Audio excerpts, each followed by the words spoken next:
Hey guys, so this is my first video on YouTube. I kind of wanted to do a video on my sawmill. It kind of helps a lot of people out. Everybody out there seems to have troubles with certain aspects of it. I know it's not completely done yet, but it's getting there. Basically, it's a 2x4 frame. The carriage will be the same, 2x4. I'm going to have this piece here welded on down here to the main carriage. And for the tensioning, it'll be another piece like this, and then some square tubing on the inside. And it'll just kind of go in and out like that. There's other ways to do it. I just find this way the best way for me. And with what I have, I'm trying to use as much of what I have instead of buying other things.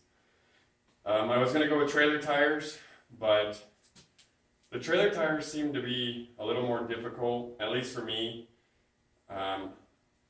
It was going to be to have this shaft here turned down to, I think it was 1.5 inches for the pulley sheave that I've got, and then just slightly turned down for the hub on this side. I think it was going to be about $150 just for the machine work alone. So I decided to go with 19-inch pulleys, 18 3/4 I think is what they are. And those are $50 or so each, and then they'll be 1.7/16". So the shaft size, I think the shaft is about $40 altogether. And then, yeah, it was just a lot cheaper to go that direction than it was the trailer tires. The tracking is just going to basically be 2 bolts on either side, and then it'll just tension in and out. Pretty simple. Other than that, yeah, that's it. The casters on it, they'll be, I still got to order casters for it. Right now I'm just using regular old rope pulleys, and they'll work fine. I'm building this to a track, so I already have a track set up for it. And I had a chainsaw mill before this. It was powered by a 14 horsepower Kohler engine and then a 28-inch chainsaw bar, a steel chainsaw bar. And it worked great, but for as much lumber as I can get around here, it took up too big of a curve. That, and it took quite a while to get down the track with cutting on 2x6 or something like that, cutting a full-size can. It was a little bit more difficult than it was with, say, bandsaw mill that I see, people doing on YouTube, and they just seemed to zip right through it, as to where I was really having to push that chainsaw bar through that log, and it was just a little bit more difficult than what I wanted to do. So I got to build a barn. I'm going to build a sauna and a smokehouse and a few other things. So a chainsaw mill just really wasn't feasible. So anyway, it'll go up and down. I got it on fencing pipes. You can see this is the main pipe there that it'll ride, and then the other piece is just another piece of fencing, just a little bit bigger, and it goes in and out.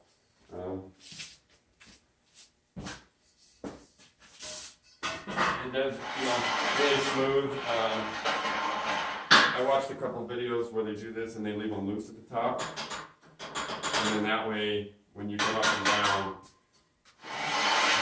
it doesn't bind. It still has some play in there. And I kind of was thinking, well, that's going to kind of hurt you when you're sawing. You got that movement, but it doesn't. There's really no movement to the carriage, maybe just slightly, but once you get all that weight on it with the motor and the pulleys and all the tension from the bandsaw blade, I think it'll be just fine. So that's how I'm doing mine. If you guys have any questions, let me know. I'm learning as I go with these bandsaw mills, but basically building the frame is pretty straightforward. So what I recommend, if you build this, something like this, you build the frame as heavy as you can afford. I've seen a lot of people do it. I just can't see putting a lot of tension on something, with a thinner wall tubing. It just doesn't. I'm sure it'll hold up, but over time you might get some bending in it. Like I said, I don't know. It just common sense to me to build it a little heavier. So that's why I'm doing it out of this 2x4. It just seems like it's a lot stronger. And you want that, you want your carriage to be a little heavier anyway, so you don't have any movement in it. So anyway, thanks for watching, guys.